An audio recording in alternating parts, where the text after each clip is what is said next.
नरेंद्र मोदी तीसरी बार प्रधानमंत्री पद की शपथ ले चुके हैं। नरेंद्र मोदी 3.0 का कार्यकाल शुरू हो चुका है और निर्मला सीतारमण एक बार फिर तीसरे कार्यकाल का पहला बजट प्रस्तुत करेंगे। इस बजट में क्या होना चाहिए, जयपुर के व्यापारी क्या चाहते हैं, किस तरीके का ये बजट हो और कैसे व्यापारियों को राहत दे सकती हैं निर्मला सीतारमण, इस सब पे चर्चा करने के लिए आज मैं जयपुर में बाजार में मौजूद और मेरे साथ में ये सारे आप देख सकते हैं ये सब व्यापारी मौजूद हैं। इन्हीं से जानेंगे कि निर्मला सीतारमण से इनकी क्या उम्मीदें हैं, मोदी 3.0 ये कैसे देखते हैं। साहब सबसे पहले अपना नाम बता दें। राकेश लश्करी। राकेश जी, कैसे देख रहे हैं बजट में क्या होना चाहिए? बजट में देखो, अभी तक तो जो किया है मोदी जी ने काम, गरीबों को देखा है, लेकिन उन्होंने मध्यम वर्गीय को हमेशा नेगलेक्ट किया है, जबकि मध्यम वर्गीय ही टैक्स देता है और उसके पीछे ही सारे काम होते हैं। अब टाइम आ गया है मध्यम वर्गीय के लिए कुछ करने का, ताकि ये जो साख गिर रही है उसको बढ़ाने का, ऊपर करने का। तो मध्यम वर्गीय दो पार्टों के बीच पिस रहा है। सर मध्यम वर्ग आप क्या चाहते हो, किस तरीके क्या होना चाहिए? हम तो एक ही चीज चाहते हैं, फ्लेक्सिबल नीति। आप सारा दबाव हर चीज के कर, हर चीज का आपका जीएसटी, एमएसएमई, हर चीज में सब चीज व्यापारियों पे लागू है और व्यापारी कर भी रहा है। तो व्यापारी के लिए कुछ सुविधा तो दो। आज हमारा पैसा बाजार में हम उधार देते हैं, जीएसटी नंबर लेने वाला आदमी माल ले रहा है, वो पैसा नहीं दे रहा, गवर्नमेंट के पास कोई पॉलिसी नहीं है। तो गवर्नमेंट को ये चाहिए कि वो कैसे पैसा निकलवा के दे। जब अगला जीएसटी नंबर है, रेगुलर उसका जीएसटी नंबर है, उसके बाद डेटा गवर्नमेंट के पास है, तो गवर्नमेंट को चाहिए कि उसका पैसा की गारंटी ले। जब व्यापारी टैक्स दे रहा है तो व्यापारी को भी सुरक्षा मिलनी चाहिए, पैसे की मिलनी चाहिए, क्योंकि आज है तो इंडियन ही, आज उसको आपने जीएसटी नंबर दिया है, उसका आपके पास पूरा आपने डॉक्यूमेंट लिया है, फिर वो पैसा नहीं दे रहा, वो चेक दे रहा है, चेकों की कार्रवाई 5-5 साल में होती है। तो कोई गवर्नमेंट के लिए कोई इस टाइप से रूल निकालो ताकि हर आदमी या तो उधार न ले तो वो टाइम से उसका पैसा दे। बजट में और क्या किया जा सकता है मध्यम वर्ग के लिए? बजट में कुछ छूट देनी चाहिए, जैसे अभी महंगाई बहुत जबरदस्त हो रखी है, तो महंगाई के लिए कुछ अलग से कुछ ऐसा सब्सिडी निकालनी चाहिए, ताकि अभी सब्जियों के भाव देखो आप, जितनी आदमी की सैलरी नहीं है उतनी उसका सब्जियों में कोटा निकल रहा है। तो कुछ ना कुछ गवर्नमेंट को ऐसा करना चाहिए। ब्लैक मनी बढ़ रही है, वापस गैप बढ़ गया, वो पैसे वाला और पैसे वाला हो गया, गरीब और गरीब हो गया। तो ये गैप को कहीं ना कहीं कम करे, ऐसी पॉलिसी लाए ताकि क्या है कि असमानता है इसको समानता पे लाए, ताकि ये जो चीजें हैं ये चीजें ना हो। आज लोग 5-5 हजार करोड़ रुपए शादी में लगा रहे हैं, बेचारे लोगों को सपना है, कोई आदमी 5 लाख रुपए के लिए तरस रहा है। तो असमानता को दूर करना चाहिए। एक बजट जो है ना, ये मोदी जी की अग्नि परीक्षा है अब, क्योंकि ये इनका एक ऐसा दाव होना चाहिए कि वो आगे और 10-20 साल नहीं जावे। ये बजट प्रधानमंत्री नरेंद्र मोदी के लिए अग्नि परीक्षा हो सकता है, ये कहना है जयपुर के एक व्यापारी का, जिन्होंने कहा मध्यम वर्ग का ध्यान रखना चाहिए। क्या लगता है साहब, जो ये कह रहे हैं मध्यम वर्ग का ध्यान रखना चाहिए? बिल्कुल सर, रखना चाहिए।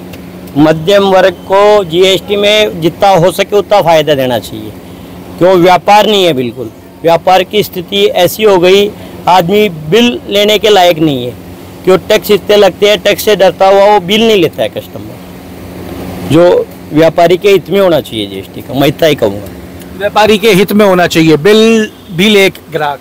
इस तरीके से देखते हैं और क्या उम्मीद रखते हैं बजट से? बजट से क्या है, व्यापारी लोगों को सबको अपनी अपनी अपेक्षाएं हैं, लेकिन अभी क्या है, केवल और केवल मध्यम वर्गीय जो है उसके ऊपर कभी भी गौर नहीं किया गया। जैसा भाई साहब ने बताया, बजट या तो बिल्कुल गरीबों के लिए है कि सब कुछ उनको फ्री दे दिया, चाहे वो प्रधानमंत्री जन आवास हो, चाहे कुछ भी हो, या फिर बिल्कुल हायर जो है अच्छे लोग हैं उनके लिए बजट फ्रेंडली होता है। मध्यम वर्गीय के लिए पिछले 2 कार्यकाल में मोदी जी कुछ नहीं कर पाए, इसलिए उम्मीद है मध्यम वर्गीय को कि इस बजट में मोदी 3.0 में मध्यम वर्गीय को राहत मिले।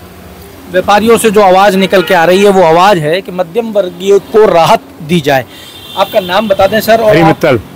क्या उम्मीद आप रखते हो बजट? मैं तो टैक्स स्लैब के लिए बोलूँगा, टैक्स स्लैब इनको बढ़ाना चाहिए व्यापारी को, जिससे छोटे व्यापारी उसके अंदर फ्री हो। टैक्स स्लैब के अंदर टैक्स बढ़ाना चाहिए, टैक्स का वो स्लैब बढ़ाना चाहिए। स्लैब बढ़ाना चाहिए मतलब टैक्स स्लैब जैसे अभी 5 लाख कर रखा है उन्होंने, उसको उनको 7.5 या 10 लाख तक करना चाहिए मध्यम वर्ग के लिए। मध्यम वर्ग, क्योंकि उसमें पैसा हुआ टैक्स जा रहा है उसका ज़्यादातर सर्विस क्लास हो, मार्केट में पैसा जब भी आएगा, जब उसके पास टैक्स के लिए पैसा, टैक्स के बाद जो पैसा बचेगा मार्केट में, पैसा बचेगा उसकी जेब में, तो फिर वो व्यापार में आएगा। वो इसलिए मैं कहना चाहूंगा। और व्यापारियों के लिए जैसे बैंक की उनकी जो पॉलिसीज हैं वो थोड़ी व्यापारियों के लिए सॉफ्ट होनी चाहिए। बैंक की पॉलिसियां जैसे रिटेल व्यापारी के लिए बैंक की पॉलिसियां उनके मीडियम क्लास व्यापारी के लिए एकदम सॉफ्ट नहीं है, वो थोड़ी सॉफ्ट होनी चाहिए। जैसे पॉलिसीज अगर आप समझा सको बैंक की क्या हार्ड है, आप क्या सॉफ्ट चाहते हो? बैंक की पॉलिसीज जैसे नियम व्यापारियों के ऊपर थोड़े हार्ड है, उनको थोड़ा सॉफ्ट होना चाहिए। जैसे बैंक की कोई भी लोन व्यापारी के लिए चाहिए तो उसमें मीडियम व्यापारी के लिए, एक इंडस्ट्री के लिए उनके लोन इशू हो सकते हैं, लेकिन व्यापारी के लोन का उनके लिए टिपिकल है पोजीशन, तो वो पोजीशन इनको सॉफ्ट करनी है, जिससे इंडस्ट्री में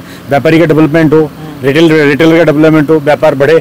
ये मेरे को अपेक्षा है। आपको ये मेन उम्मीद होना चाहिए। देखिए, जिस तरीके से एक आम आदमी को उच्च आय वर्ग, मध्यम आय वर्ग और अल्प आय वर्ग में बांटा गया है, उसी तरीके से व्यापार के अंदर भी मैं अब तक इन व्यापारियों की बातों से जो समझ पाया हूं वो ये है कि एक तो उच्च स्तर के व्यापारी हैं, एक बिल्कुल निम्न स्तर के व्यापारी हैं और एक मध्यम वर्ग के व्यापारी हैं। मध्यम वर्ग के जो निम्न स्तर के व्यापारी हैं उनके लिए तो लोन ले लो, ठेला लगा लो, ये सारी व्यवस्थाएं हैं।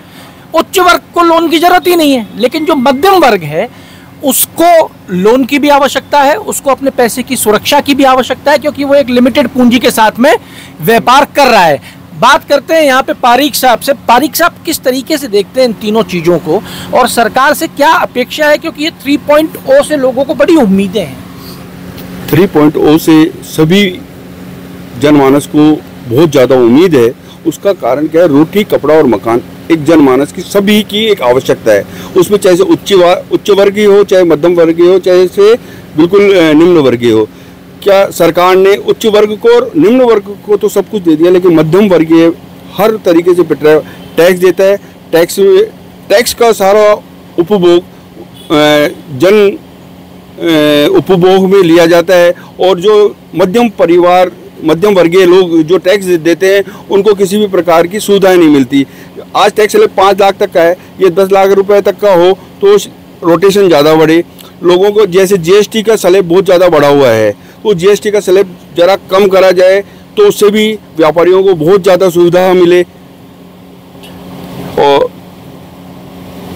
जीएसटी के स्लैब को सुधारा जाए, आय की जो स्थिति है उसको बढ़ाया जाए, पैसे की जो सुरक्षा है वो सुरक्षा प्रदान की जाए, ये कहना है जयपुर में मौजूद व्यापारियों का। और इनको बड़ी उम्मीदें हैं कि इस बार प्रधानमंत्री नरेंद्र मोदी की जो ये सरकार 3.0 जो ये पारी प्रधानमंत्री ने शुरू की है, इसमें निर्मला सीतारमण जब लोकसभा में अपना बजट प्रस्तुत करेंगी, पहला बजट इस कार्यकाल का, उससे बहुत राहत मध्यम वर्ग को दी जाएगी। क्योंकि अब तक मध्यम वर्ग का कहना है कि वो पिछले 2 कार्यकाल में उपेक्षित रहे हैं। इस बार निर्मला सीतारमण मध्यम वर्ग की तरफ आंख डालती हैं या नहीं, ये देखना होगा जिस दिन वो बजट सदन के पटल पे रखेंगी। अमर उजाला के लिए जयपुर से मैं आशीष। अगर आप ये वीडियो YouTube पर देख रहे हैं तो हमारे चैनल को सब्सक्राइब करें और बेल आइकन को दबाना ना भूलें। अगर आप Facebook पर ये वीडियो देख रहे हैं तो हमारे पेज को लाइक करें।